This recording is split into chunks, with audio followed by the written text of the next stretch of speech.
जय माता दी। नवरात्रि के पावन पर्व पर आप सभी का स्वागत है। ये 9 दिन माता रानी की आराधना, भक्ति और समर्पण का समय है। हम सभी माता रानी से प्रार्थना करते हैं कि वे हम पर सभी पर अपनी कृपा बनाए रखें और हमें सुख, शांति और समृद्धि प्रदान करें।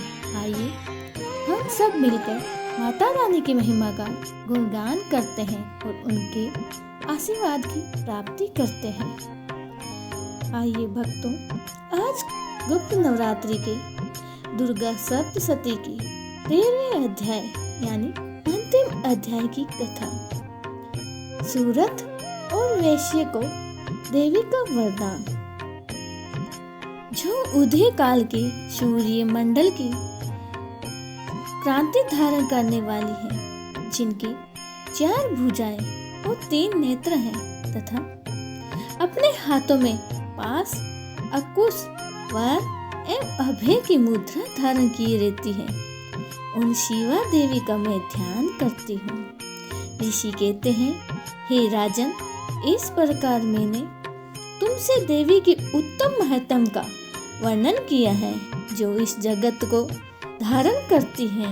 उन देवी का ऐसा ही प्रभाव है, वे ही विद्या ज्ञान उत्पन्न करती हैं। भगवान विष्णु की माया स्वरूपा उन भक्ति के द्वारा है। तुम ये वैश्य तथा अनायन विवेकी जन मोहित होते हैं, मोहित हुए हैं तथा आगे भी मोहित होंगे। महाराज, तुम उन्हीं परमेश्वरी की शरण में जाओ। आराधना करने पर वह ही मनुष्य को भोग, शरण तथा मोक्ष प्रदान करती है।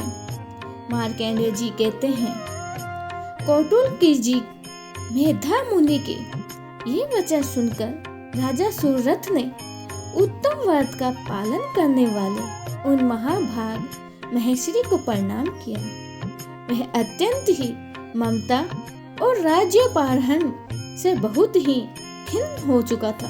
महामुनि इसीलिए विरक्त होकर वह राजा तथा वैश्य तत्काल ही तपस्या को चले गए और वे जगदम्बा के दर्शन के लिए नदी के तट पर रहकर तपस्या करने लगे। वे वैश्य उत्तम देवी सूक्त का जप करते हुए तपस्या में प्रवृत्त हुए। वे दोनों नदी के तट पर देवी की मिट्टी की मूर्ति बनाकर पुष्प, धूप और हवन आदि के द्वारा उनकी आराधना करने लगे। उन्हें पहले तो आहार को धीरे धीरे कम किया, फिर बिल्कुल निहारा रहकर देवी में ही मन लगाए हुए एकाग्रता पूर्वक उनका कीर्तन आरंभ किया।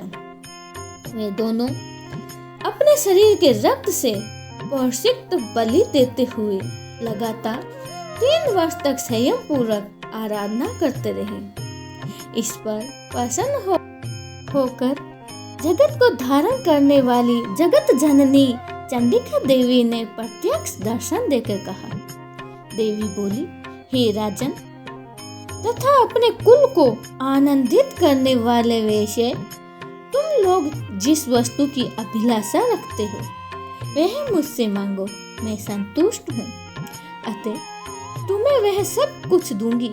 मार्कंडेय जी कहते हैं, तब राजा ने दूसरे जन्म में नष्ट न होने वाला राज्य मांगा तथा जन्म में शत्रुओं की सेना को बलपूर्वक नष्ट करके पुनः अपना राज्य प्राप्त कर लेने का वरदान मांगा। और वैश्य का चित्त संसार की ओर से खिन्न एवं विरक्त हो चुका था और वह बड़े ही बुद्धिमान थे, अतः उस समय उन्होंने तो ममता और अहंता रूप आसक्ति का नाश करने वाला ज्ञान मांगा। देवी बोली, राजन, तुम थोड़े ही दिनों में शत्रुओं को मारकर अपना राज्य प्राप्त कर लोगे।